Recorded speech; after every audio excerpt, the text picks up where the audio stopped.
네, 오늘은 2018년 마지막 날인 만큼 올 한 해의 굵직한 사건들과 인물들 정리해보는 시간으로 꾸미겠습니다. 시사평론가 장혜찬 씨, 녹색당의 신지혜 공동운영위원장, 어서 오십시오. 네, 안녕하세요. 안녕하세요. 네, 저희가 시작하기 전에 두 분께 사회 분야 뉴스 3대 뉴스를 꼽아오시라 했는데 장혜찬 씨 뭐 꼽아오셨어요? 네, 저는 양심적 병역 거부 판결, 그리고 두 번째가 폭등한 부동산, 마지막 세 번째가 택시 총파업으로 정했습니다. 신지혜 위원장. 네, 저는 기후변화, 그리고 예멘 난민 문제, 그리고 가짜뉴스 뽑았습니다. 진짜 어떻게 하나도 일치를 안 해요? 저는 일부러 같지 않게 했는데 겹치면 곤란할까 봐. 그랬어요? 네, 사전에 그럼 장혜찬 씨가 뭘 꼽았는지를 알고 꼽으신 거예요? 네, 말씀 들었습니다. 네. 그래서 그렇군요. 저는 두 분 사이가 이렇게 안 좋은가? 배려하는 말. 그럼 6가지 뉴스를 한번 쭉 정리해 봅시다. 장혜찬 씨가 양심적 병역 거부를 꼽은 거는 이거 아무래도 상당히 좀 문제 있는 판결이다 이렇게 보시는 거예요? 뭐 그런 측면도 있지만 우리가 이걸 다루기도 했었잖아요. 그런데 우리가 그동안은 뭐 보수든 진보든 간에 안보를 제1로 놓고 안보에 있어서는 양보의 여지가 없는 분위기였습니다만 이 판결로 인해서 사회의 어떤 전체적인 기조가 바뀌는 게 아니냐. 단순히 뭐 몇 명이 더 군대를 가고 말고가 아니라 그런 불안감을 가지시는 분들이 또 꽤 있는 것 같아요. 내가 고생했으니 너도 고생해라 이런 차원이 아니라요. 그리고 문재인 정부에서 지금 20대 특히 남성과 여성의 지지율 차이가 가장 큰 게 맞아요. 사회적 기현상으로 드러나고 있는데 예. 여러 가지 뭐 미투의 영향도 있고 페미니즘의 약진의 영향도 있겠지만 이 판결이 저는 어떤 측면에서 분수령이 되었던 게 아닌가 싶어서 영향이 있다고 봐야죠. 네, 그래서 중요한 뉴스가 아니었나 싶습니다. 신지혜 위원장은? 네, 저는 자유민주주의를 향한 큰 진전이었다라고 말씀드리고 싶고요. 그런데 이번에 정부가 내놓은 대체복무제 방안에 대해서 조금 안타깝습니다. 어쨌든 36개월 교도소 합숙으로 나왔잖아요.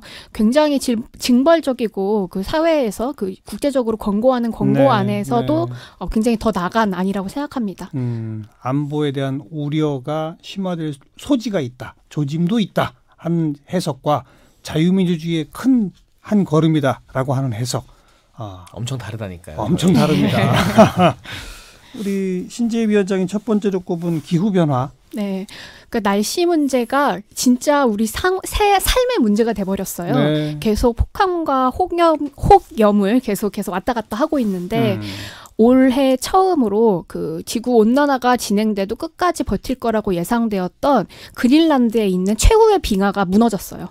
그리고 2030년까지 북극의 빙하가 여름에는 안 보일 거라고 하더라고요. 네. 한국도 저는 기후변화에 적극적으로 대응할 때가 됐다고 생각하고 뭐 탈석탄이나 역시 탄화력 발전소 이런 것들을 정책화시켜야 된다고 생각합니다. 녹색당답습니다. 좀 두렵기도 해요. 기후변화 요 현상들을 이 보면요. 대목은 장혜찬 씨도 별 이견이 있을 수 없는 대목이잖아요. 저 이견이 있는데요. 어떤 거요? 이제 미세먼지 문제 이런 기후가 심각하다는 거는 맞는데 그렇기 때문에 이 어떻게 보면 원자력을 더 적극적으로 발전시켜서 정말 빈민들에게 또 어려운 분들에게 굉장히 값싼 전기를 제공해서 이 폭염과 혹한에 맞설 수 있도록 냉난방을 즐길 수 있게 하는 것, 그게 가장 중요한 복지가 아닌가. 더더욱 우리가 값싼 에너지를 생산하는데 좀 지혜를 모아야 된다. 그런 생각을 했습니다. 네, 뭐 태양력 발전이 원전보다 단가가 밑으로 내려갔어요. 요즘에는. 그래서 저는 제3의 에너지를 향한 그렇습니다. 정책이 펼쳐져야 된다고 생각합니다. 탈원전에서 또 한 번 부딪혔고요. 장혜찬 씨가 부동산을 꼽아오셨는데 조금 다시 잡히긴 했잖아요. 네, 지금 이제 9.14 대책, 뭐 신도시 발표 등으로 약간 조정기에 접어드는 분위기인데요. 2019년 전문가들의 전망도 또 일시적 떨어진다. 하락이 조금 있을 것 같다 했는데 서울의 이야기인데 이를테면 서울에서 3억 오르고 5천만 원 떨어진 걸 우리가 조정했다 이렇게 보긴 힘들잖아요. 네. 저는 너무 많이 폭등했다. 지난 1년 동안 서울의 부동산이. 그리고 더 심각한 건 그에 반해 지방은 부동산이 오히려 죽어나가서 서울과 지방의 부동산 양극화가 소득 양극화보다 훨씬 더 심각한 상황이 됐다고 보거든요. 이제 지방의 부모님 밑에서 태어난 아이들은 평생 서울의 집을 가질 꿈을 꾸는 것조차 사치가 되어버린 그런 현상이 되어버렸다. 그래서 이 탓을 뭐 전 정권 탓이니 지금 정권 탓이니 하는 게 아니라 이 현상 자체에서만큼 우리가 정말 심각하게 받아들여야 된다고 봅니다. 그렇죠. 그래서 어쨌든 주거복지 차원의 공공주택 확충 이런 거는 동의하시죠? 네. 그러면서 동시에 지금의 어떤 대책이 자꾸 수도권 외곽으로 신도시를 짓잖아요. 그게 아니라 사람들이 서울에 살고 싶어하는 욕구를 좀 인정해줘서 서울 도심 내의 주택 공급도 좀 늘리는 방안에 대해서도 고민을 했으면 좋겠습니다. 이 대목은 신지혜 씨 뭐 코멘트 할 거 있나요? 네, 저는 뭐 임대주택 확충에 대해서는 저도 찬성하는 바인데요. 지금 문재인 정부가 하고자 하는 그 건설을 통한 경기 부양 정책은 좀 굉장히 그 이명박이나 박근혜 정부가 했었던 과거의 절차들을 다 밟아가는 잘못된 그 결정이라고 생각하고요. 그럼 신도시 정책 자체를 네, 그렇죠. 사실 비판적으로 이게 보신다? 신도시가 아니라 서울이라고 하는 영역을 계속해서 넓혀나가는 그러니까 도시 빈민들을 외곽에다가 놓고 서울에서 일을 하기 편하게 잘 뚫려진 고속도로를 깔고 하는 형식의 건설이잖아요. 네. 그런 방식의 지방 발전은 그 뭐 사회적으로도 불평등을 해소하는 데 전혀 도움이 되지 않는다고 생각합니다. 그래서 일시적인 경기 부양 효과는 있을지라도 저는 오히려 그 토지에 대한 투기나 혹은 불평등을 계속해서 악화시킬 거라고 생각해요. 부동산 값 잡는 기능도 별로 없을 거라고 네, 보시고 결과적으로 보면요. 반대로 장혜찬 씨는 이런 건 꼭 필요하다고 보시고 더 확대돼야 된다. 그렇죠. 도심에서 더 공급해야 된다. 어렵습니다. 어려워요.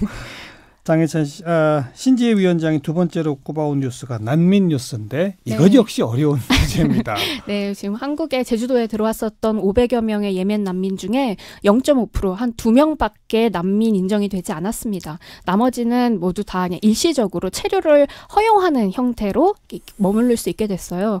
내가 얼마 전에 제가 뉴스를 하나 보니까 한국산 폭탄, 무기 같은 것들이 예멘 전쟁에서 사용되었을 거라고 추측되더라고요. 몇 년 동안 뭐 유튜브나 이런 영상에서 보면 한국산 무기들이 발견되고 있거든요. 그러니까 한국도 이 예멘 전쟁에 자유로운 국가는 아니에요. 그런데 이렇게 난민 지원 정책은 매우 소홀한 제3자의 입장에서 방임하다시피 할 정도로 있는 정부의 태도가 좀 안타깝습니다. 그래서 저는 난민 인정률이 훨씬 더 높아져야 된다고 생각하고요. 네. 그리고 현재 지금 체류하고 있는 난민분들에 대한 뭐 보험이라든지 교육 의료 지원 정책 뭐 이런 것들이 빨리 만들어져야 된다고 생각합니다. 장혜찬 씨. 저는 우리나라가 유럽과는 배경도 현재도 다르다고 생각을 하고요. 예멘에 과연 우리나라 무기가 사용됐다고 제가 공식적으로 확인한 것은 아니라서 우리가 예멘 내전에 책임이 있느냐는 매우 조심스러운 문제라고 생각합니다. 그리고 지금은 이 녹색당 정도를 제외하면 원내 정당에서 난민에 대한 당론이 있는 정당이 없어요. 네. 정해진 당론이. 네. 이제 논의가 초기 단계인데 이 초기 단계에서 당위성을 주장하면서 무조건 받아들여라, 세계 선진국의 수준에 맞춰라고 하기보다는 이제 우리가 첫 발을 내딛는 단계라는 걸 인정하고 국민들을 설득하는 그런 지난한 과정을 하나씩 밟아 나가야지, 받아들이지 않겠다는 사람들을 마치 어떤 인권인식이 떨어지는 사람들처럼 비판해서는 이 문제 해결점이 보이지 않을 것이다라는 생각을 갖고 있습니다. 윽박 지르는 식은 안 된다. 논의의 초입 단계임을 인정하자. 네. 그런 말씀이고, 그래도 다른 나라에 비해 우리는 너무 인정 비율이 낮다. 네, 그렇죠. 이건 좀 부끄럽다. 네, 2명은 너무 적죠. 장혜찬 씨가 세 번째로 꼽아오신 게 택시 총파업. 네, 저는 이게 뭐 대단한 뉴스야라고 생각하실 수 있는데 이게 4차 산업혁명 시대에 발생하게 될 굉장히 많은 갈등을 보여주는 전조현상 같아요. 이 택시 총파업을 발생시키는 원인이 이제 카풀 서비스 도입 아니겠습니까? 네, 그게 네. 발전하게 된다면 우버와 같은 차량 공유 서비스. 앞으로는 근데 자율주행차가 이제 도입되게 되면 운전기사라는 직업 자체가 더 이상 필요하지 않은 시대가 10년에서 20년 이내에 도래할 거라고 예측하고 있습니다. 그러니까 그런 새로운 변화가 올 때마다 기존 산업에서의 저항이나 반발 네. 이런 거죠. 근데 그 갈등을 결국 조정하는 게 정치권의 역할인데 예. 더불어민주당도 그렇고 자유한국당도 그렇고 너무 실망스러워요. 한국당 같은 경우는 카풀 허용 법안을 몇 년 전에 통과시켜 발의해놓고 나경원 원내대표가 거기 가서 절대 반대하겠다 하고, 그러니까 택시 파업 현장에 갔죠. 네, 그래서 택시 기사들 편만 들겠다고 하고 예. 카풀을 반대하겠다고. 그러니까 미래의 어떤 산업 변화에 대한 이 4차 산업혁명에 대한 어떤 깊은 고민 없이 갈등을 조정해야 될 정치권이 당장의 어떤 표에만 골몰하는 모습이 너무나 절망적이었고요. 이런 갈등은 앞으로 점점 더 많아질 겁니다. 그러네요. 그런 부분에서 매우 중요한 뉴스라고 생각을 합니다. 어떻게 보세요, 신지? 저도 그 점에선 공감합니다. 예. 이 산업 간의 갈등들을 조정하는 게 정치권의 역할이죠. 그런데 아까 나경원 원내대표님 얘기하셨는데 집회에서는 내가 우버 반대한다 이런 얘기 하시고 다시 돌아가셔서 사실은 전면적으로 우리가 반대하는 건 아니다. 이렇게 이중적인 태도들을 취하셨던 게 전 좀 재밌더라고요.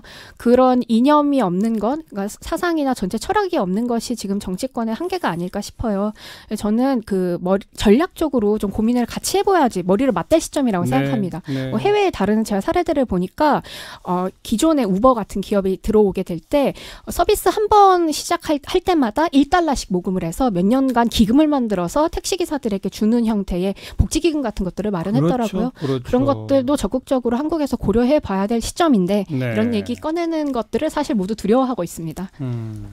이 대목은 두 분의 의견이 좀 비슷하신 것 같아요. 네, 좀 국민들의 편익성을 좀 먼저 고민했으면 좋겠어요. 그러니까 정치권이. 이게 신산업과 사양산업 이 사이에 누가 더 먹거리를 많이 가져가는 식의 무한 경쟁으로 이 구도가 만들어지면 정치권이 아무리 중재 조정하려고 해도 안 돼요. 그 전에 새로운 어떤 경제 시스템이 도입될 조짐이 보일 때부터 논의를 시작해서 준비해가지고 조금 아까 얘기했듯이 무슨 기금 조성 방안이든 무슨 어떤 방안이든 이런 것들이 함께 톱니바퀴처럼 맞물려야 되는 그런 숙제들이 앞에 남아 있는 거죠. 예.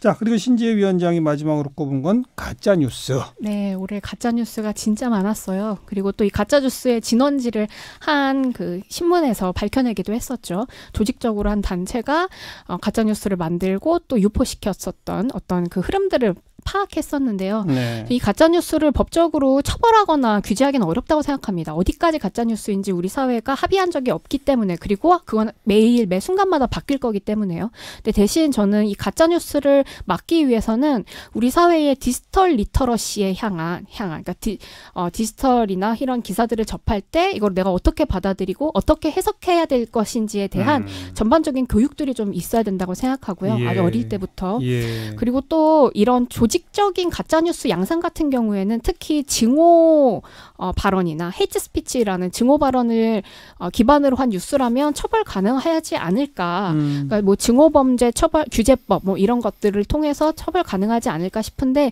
이런 것도 사실 정치권에서 제대로 논의가 안 되고 있는 상황이죠. 장희찬 씨 어떻게 저는 보십니까? 이런 가짜뉴스 문제가 심각해질수록 언론의 역할이 더 중요하다고 생각을 네. 합니다. 네. 기본적으로 기성 언론들이 신뢰를 못 받기 때문에 그 외부의 어떤 유튜브나 이런 채널에 자극적인 가짜뉴스에 국민들이 관심을 가지게 되는 것이거든요. 그래서 저는 이게 뭐 어제 오늘 하루 이틀의 문제가 아니고 단순히 이제 유튜브가 활성화되면서 더 많이 표출된 감은 있지만 기본적으로 이 사회가 변하는데 언론은 과연 사회의 변화 속도만큼 업데이트되고 있느냐? 뭐 기자님들 들으시기에 불쾌할 수도 있겠지만 그런 질문을 우리 사회가 던져야 된다고 보고요. 언론이 신뢰 회복을 하게 되면 다양한 가짜뉴스의 문제들은 규제가 아니라 네. 자연스럽게 해결될 거라고 봅니다. 그 두 가지가 함께 가야 될 것 같아요. 미디어 리터러시 내지는 디지털 리터러시 교육 강화 필요하고 또 언론이 더 적극적인 자기 역할을 수행해낼 수 있도록 하는 것. 자, 지금 이 두 분이 세 가지 뉴스씩 꼽아오신 거 6가지를 쭉 둘러봤는데 이만큼 사회 이슈라는 게 뜨끈뜨끈하면서 아주 시각이 정확히 엇갈리기 때문에 참 어려워요. 숨차네요. 6가지를. 자, 그리고 올해의 인물로 이제 3명씩을 좀 꼽아오시라고 했는데 이번엔 신지혜 위원장이 먼저 누구입니까? 이거는 저는 서지연 검사 그리고 미투. 또 이영자, 이영자? 우리 개그우먼 이영자 씨요. 그다음에 양진호 그 웨파드 카르텔에 계속 그 중심이 되었었던 양진호 이렇게 세 분을 뽑았습니다. 개그우먼 이영자 씨는 왜? 저희 이영자 씨가 새로운 여성상을 그 미디어를 통해서 보여주셨다고 생각하고요. 기존의 이영자 씨는 저는 많이 먹는 사람, 좀 웃긴 사람, 이상한 사람 이렇게 보였다면 지금은 되게 당당한 여성의 이미지를 새롭게 보여준 것 같아요. 그래서 이번에 대상을 2개나 타셨다고. 그래서 이영자 개그우먼님 뽑았습니다. 그리고 미투 시작인 서지연 검사, 또 갑질의 상징 양진호. 갑질의 상징이기도 하고 웨파드 카르텔의 근원이기도 했었던 사람이죠. 그렇죠. 장혜찬 씨는 3명 누구를 꼽았어요? 저는 첫 번째가 이영자인데 개그우먼 이영? 아닙니다. 20대 남자 자영업자입니다. 그것도 그렇게 불러요? 박지원 의원이 만들어낸 신조어죠. 20대 남성 자영업자. 네, 그래서 이들이 이제 지지율 이탈 현상이 국정 지지율을 하락시키는데 가장 큰 동력이 됐다. 그래서 내년에는 과연 우리 정부가 이 이영자를 얼마나 만족시킬까? 두 번째가 윤창호 씨의 친구들입니다. 음주운전법 강화. 국회를 통하지 않고 직접 민주주의의 어떤 가능성을 보여줬다는 점에서 중요한 것 같고, 세 번째가 BTS 방탄소년단을 꼽았습니다. 뭐 이 세 인물들에 대해서는 서로 다 공감하시죠? 네, 다 중요한 인물들이요. 모두 다 핫한 인물들이었죠. 6분 모두가 다. 네. 이 사람은 난 여기서 뺐으면 좋겠어. 이런 사람 없죠? 네, 없습니다. 알겠습니다. 이렇게 장혜찬 신지의 이슈 토크 오늘 2018년 마지막 날을 맞아서 올 한 해 뜨겁게 토론했던 6가지의 사회적 이슈들, 그리고 또 사실 뜨겁게 토론한 이슈와 연결된 6명의 핫한 인물들에 대한 이야기를 좀 나눠봤네요. 상대방이 꼽은 3명 가운데 이 사람은 진짜 나도 동의한다. 한 명씩 얘기하면. 저는 양진호고요. 양진호. 왜냐하면 이 사람 혼자만의 문제가 아니라 우리 사회에 수많은 작은 양진호들이 많죠. 갑질을 양산하고 있기 때문에 그렇죠. 이 양진호를 우리 사회에서 추방하는 게 가장 큰 과제라고 신지혜 생각합니다. 위원장. 어렵네요. 저는 이영자 씨 뽑겠습니다. 20대 남성 남자. 자영업자. 네, 자영업자. 알겠습니다. 두 분 수고하셨고 한 해 동안 애 많이 썼어요. 고맙습니다. 네, 감사합니다. 시사평론가 장혜찬 씨, 녹색당의 신지혜 공동운영위원장이었습니다.